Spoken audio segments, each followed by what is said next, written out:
రేపు జగన్ గారు Narsipatnam medical college దగ్గరికి వెళ్తున్నారండి.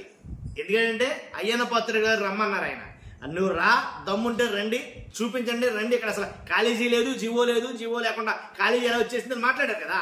ఇదంతా ఒక ఎత్తు. జగన్ గారు ఫిక్స్ అయిపోయారు, ఇక వెళ్ళడానికని ఫిక్స్ అయ్యారు, వెళ్తున్నారు రేపు.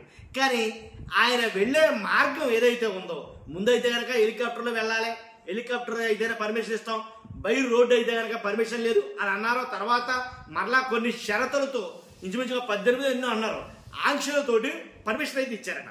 కానీ వైఎస్ఆర్సీపీ వాళ్ళు అడిగిన దారి వేరు, ఇప్పుడు కూటమి ప్రభుత్వం ఏదైతే పోలీసులు ఇస్తున్నారో ఆ దారి వేరు. దీని మీద చాలా తతంగం అయితే నడిచింది. వాళ్ళ ఉద్దేశం ఏంటి, ఆ దారిలో వెళ్ళడానికి వద్దు, మేం చెప్పిన దారిలో వెళ్ళాలి అని అనడానికి వీళ్ళ ఉద్దేశం ఏంటో తెలుసుకుందాం. ఫస్ట్ అయితే కనుక లైక్ చేయని చెప్తాను, లైక్ చేస్తే నాకు మోటివేషన్ ఉంటుంది, ఎక్కువ మందికి ఇన్ఫర్మేషన్ షేర్ అవుతుంది, దీంట్లో ఉన్న నిజమేంటో అర్థమవుతుంది. మీ బాధ్యతగా లైక్ చేయండి, కొత్తగా మన ఛానల్ చూస్తే పక్కగా సబ్స్క్రైబ్ చేయండి, మీ అమూల్యమైన అభిప్రాయాన్ని కామెంట్ రూపంలో తెలియజేయండి. ఇప్పుడు జగన్ గారు అక్కడ ఏదన్నా 100 ఎకరాలు కొంటాకి వెళ్తాడా? లేదుగా. లేదు అక్కడ ఏదన్నా ఫామ్ హౌస్ ఏదన్నా సొంతంగా కట్టుకుంటాకి వెళ్తాడా? లేదుగా. ప్రజల కోసం, ఏదైతే పేద విద్యార్థుల కోసం మెడికల్ కాలేజీలు 17 మెడికల్ కాలేజీలకి శ్రీకారం చుట్టాడు. 5 మెడికల్ కాలేజీలు కంప్లీట్ అయ్యి విద్యార్థులు బ్యాచ్ కూడా కంప్లీట్ చేసుకున్నారు. ఇంకో 2 కాలేజీలు అడ్మిషన్లకు దగ్గరగా ఉన్నాయి. కానీ మిగిలిన కాలేజీలు నిర్మాణాలతో ఉన్నాయి, అంతే కదా. కాకపోతే అసలు కాలేజీ లేదన్నారు అయ్యన్న పాత్రుడు గారు. ఆ మాటని లేదు అని అన్నందుకు, లేదు మేము కట్టాం, అది ఎంతవరకు కట్టడం జరిగిందో మేము అది చూపిస్తాం, లేదు అని అన్నారు కదా అనే ఉద్దేశంతో వెళ్తానన్నాడు. వెళ్తానన్నప్పుడు ఎందుకు ఇన్ని అడ్డంకులు, ఎందుకు ఇన్ని ఆంక్షలు, అసలు ఏంటి కూటమి ప్లాన్ అదిరింది అని ఎందుకనంటే, ఇప్పుడు ఏదైతే అసలు వాస్తవంగా వైఎస్ఆర్సీపీలు వెళ్ళాలనుకున్నది ఏంటి, వాళ్ళ ఉద్దేశం ఏంటి, లోపల డైరెక్ట్ మెడికల్ కాలేజ్ దగ్గరికి వెళ్దామనేనా, లేక వేరే కార్యక్రమాలు ఏమైనా ఉన్నాయా అనేది చూస్తే కనుక విశాఖపట్నం నుంచి గాజువాక మీదుగా గాజువాక మీదుగా అలాగే స్టీల్ ప్లాంట్ను టచ్ చేసుకుంటూ ఇక్కడ మీరు నోటీస్ చేయాలి. విశాఖపట్నం నుంచి గాజువాక మీదుగా స్టీల్ ప్లాంట్ మీదుగా అయితే లంకలపాలెం, అలాగే అనకాపల్లి, తాళ్లపాలెం, నర్సీపట్నం కాలేజీ దగ్గరికి వెళ్ళాలనేది జగన్మోహన్ రెడ్డి గారి రోడ్ మ్యాప్ క్లియర్గా. అంటే వైఎస్ఆర్సీపీ వాళ్ళు అనుకున్న రోడ్ మ్యాప్ ఇది. ఎలా వెళ్ళాలి, ఎలా వెళ్ళడం గల కారణం ఏంటి, అటే ఎందుకు వెళ్ళాలి, అటు వద్దు మీరు ఇటు వెళ్ళండి అని పోలీసులు ఎందుకు చెప్తున్నారు అని అంటే కనుక ఇక్కడ చిన్న ఎరకాటం ఉంది. ఏంటి చెప్పంటారా, విశాఖపట్నం నుంచి గాజువాక మీదగా వెళ్ళిన తర్వాత గాజువాక మీద నుంచి స్టీల్ ప్లాంట్ మీదగా అసలు రాష్ట్రం మొత్తం మీద అతిపెద్ద చర్చ ఏదన్నా ఉందరా అని అంటే కనుక స్టీల్ ప్లాంట్ చర్చ. కాబట్టి స్టీల్ ప్లాంట్ ని జగన్మోహన్ రెడ్డి గారు టచ్ చేస్తే కనుక, స్టీల్ ప్లాంట్ కార్మికులను టచ్ చేస్తే కనుక అక్కడ మరో ఉద్యమం పురుడు పోసుకుంటుంది కొత్తగా అనేది అసలు వైఎస్ఆర్సీపీ వాళ్ళ ప్లాన్. వాస్తవం మాట్లాడాలంటే వాళ్ళని కలవాలి, స్టీల్ ప్లాంట్ కార్మికులు కలవాలి. ఇదిగో నా హయాంలో నేను పరిపాలించిన 5 ఏళ్ల కాలంలో ఎప్పుడు కూడా కనీసం ప్రైవేట్ అన్న తాలూకా మాట కూడా వినపడకుండా నేను కంట్రోల్ చేశా. ప్రైవేట్ దరిదాపుల్లోకి రానివ్వలా. నేను మోదీ గారు ఒకే వేదిక మీద కూర్చున్నప్పుడు మోదీ గారు ఎదురుగా నేను చెప్పా, ఎట్టి పరిస్థితుల్లో ప్రైవేటు కానివ్వం, ప్రైవేటు మాకొద్దు, ప్రైవేటు కాకుండా దీన్ని కాపాడండి అని శంషేర్గా స్టేజ్ మీద చెప్పాను.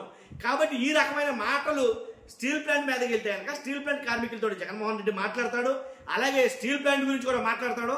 ఈ ఉద్యమం ఇంకొంత పవర్ఫుల్గా అయితే కనుక పురుడు పోసుకుంటుంది అనే ఉద్దేశంతో వైఎస్ఆర్సీపీ నాయకులు ఈ ఏదైతే వే ఉందో, రోడ్డు వే ఏదైతే బై రోడ్డు, ఆ రోడ్డు అలాగే వెళ్ళాలి, ఆ దారిలో వెళ్ళాలని వాళ్ళు ఆల్రెడీ ముందే ప్లాన్ చేసుకున్నారు. ఇది గ్రహించిన పోలీసులు అనుకోవచ్చు, కూటమి ప్రభుత్వం అనుకోవచ్చు, ఏదైనా కావచ్చు, ఇది మీరు గ్రహించారు కాబట్టి మీరు వాళ్ళ ప్లాన్ చేంజ్ చేసి కొత్తగా ఒక రోడ్ మ్యాప్ అయితే కనుక ఇవ్వడం జరిగిందంట. కాబట్టి అంటే జగన్మోహన్ రెడ్డి గారిని స్టీల్ ప్లాంట్ కానీ స్టీల్ ప్లాంట్ కార్మికులు కానీ తగలకుండా ఆ రోడ్డు కాకుండా ఓ కొత్త రోడ్ మ్యాప్ అయితే ఇచ్చారంట. ఏంటది, విశాఖ ఎయిర్పోర్ట్ నుంచి దిగిన తర్వాత ఎన్ఏడి మీదుగా గోపాలపట్నం, తర్వాత గోపాలపట్నం నుంచి పెందుర్తి నుంచి ఏమో నేషనల్ హైవే మీదుగా అనకాపల్లి చేరుకుంటారు. అనకాపల్లి నుంచి నర్సీపట్నం కాలేజీ దగ్గరికి వెళ్ళాలి. ఇది పోలీసులు ప్రభుత్వం ఇచ్చినటువంటి రూట్ మ్యాప్. ఖచ్చితంగా ఈ రోడ్లోనే వెళ్ళాలి మీరు, కాదు అక్కడ జంక్షన్ ఉంది అక్కడ ఆగిపోతాం, లేకపోతే మాకు ఆ రోడ్డు బాగాలేదు ఈ రోడ్డు నుంచి వెళ్తాం, అటు కాదు ఇటు వెళ్తామంటే కుదరదు. ఎందుకంటే పోలీసు ఆంక్షలు అయితే ఉన్నాయి. కాబట్టి ఈ రూట్ మ్యాప్ నేను చెప్పిన వేదికనే అదే రోడ్లో మీరు వెళ్ళాలి అని అనడం జరిగింది. కాబట్టి తప్పదుగా, ఎందుకంటే పోలీసు వారు మరి ఆ రోడ్డు కుదరదు ఈ రోడ్డు మీద వెళ్ళాలన్నప్పుడు వాళ్ళ రోడ్డు మ్యాప్ ఇచ్చినప్పుడు అటే వెళ్ళాలి.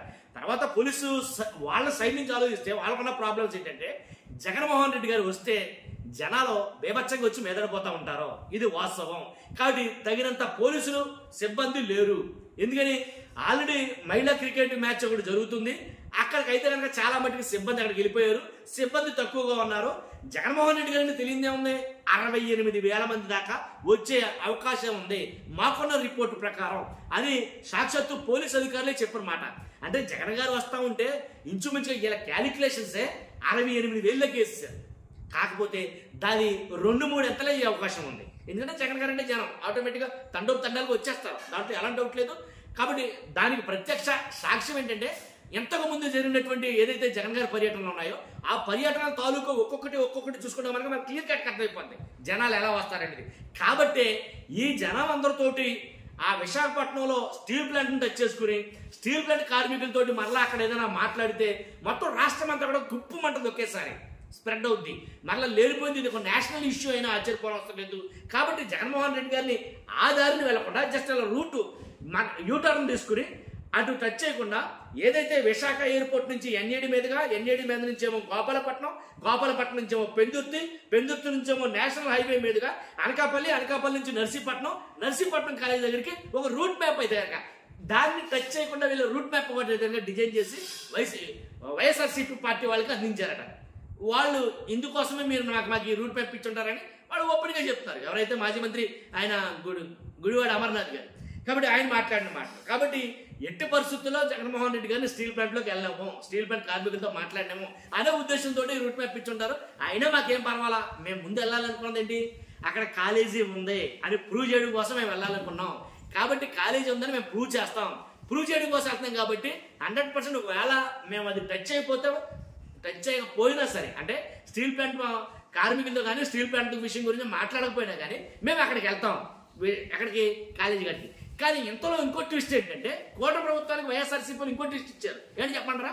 ఏంటంటే కనుక ఇప్పుడు డైరెక్ట్గా వాళ్ళతో మాట్లాడతారు, మీడియా ముఖంగా స్టీల్ ప్లాంట్ కార్మికులతో మాట్లాడుతున్నారు వైఎస్ఆర్సీపీ నాయకులు. ఏమనంటే, స్టీల్ ప్లాంట్ కార్మికులారా, మీరు ఎంతమంది అయితే ఉన్నారో అంతమంది జగన్మోహన్ రెడ్డి గారు నర్సీపట్నం మెడికల్ కాలేజ్ గారికి వస్తారు, మీరంతా అక్కడికి వచ్చేయండి. అక్కడికి వచ్చేస్తే మీ వినతులు ఏమైనా ఉంటే కనుక, మీ ప్రాబ్లమ్స్ ఏవైతే ఉన్నాయో అక్కడ జగన్ గారు వాటిని అడ్రస్ చేస్తారు. కాబట్టి మీరు రండి, మీరు వచ్చి పాల్గొనండి అని ఒక నోటీస్ అయితే కనుక ఇవ్వడం జరిగింది. వాళ్ళు మాట్లాడటం అయితే జరిగింది. సో ఇదే పిలుపుని అందుకుని ఒకవేళ స్టీల్ ప్లాంట్ కార్మికులు అక్కడికి వస్తే కనుక అసలే జనం, మళ్ళీ స్టీల్ ప్లాంట్ కార్మికులు దాని గురించి కూడా నాకు తెలిసి మాట్లాడతారేమో జగన్మోహన్ రెడ్డి గారు. ఏదైతే నర్సీపట్నం మెడికల్ కాలేజ్ దగ్గర కుదిరితే లేదని కదా మనం చెప్పడం, అదే అనేది జరుగుతుంది. కాబట్టి జగన్ గారి పర్యటన మీద కూటమి ప్లాన్ అయితే కనుక అదిరిపోయింది. నేను అడిగితే కనుక ఏదేమైతేనండి, ఏదైతే ఒక ప్రాబ్లం అడ్రస్ చేయడానికి వెళ్తాడు ఆయన, ఆ ప్రాబ్లం మాత్రమే టచ్ చేయాలి, అన్ని చుట్టుకుని వస్తాడంటే కుదరదు. కాబట్టి దాన్ని కట్ చేసి ఆ రూట్ మ్యాప్ని అటెల్లాల్సింది స్థితికి మార్చేస్తారు. నిజంగా గ్రేట్. చూస్తున్నాం మీరు అందరూ కూడా. మీ అభిప్రాయం అయితే ఖచ్చితంగా కామెంట్ రూపంలో తెలియజేయండి. ఫస్ట్ అయితే లైక్ చేయండి, నాకు మోటివేషన్గా ఉంటుంది. అలాగే ఇన్ఫర్మేషన్ ఎక్కువ మంది షేర్ అవుతుంది. కొత్తగా మన ఛానల్ పక్కాగా సబ్స్క్రైబ్ చేయండి. Thank you very much.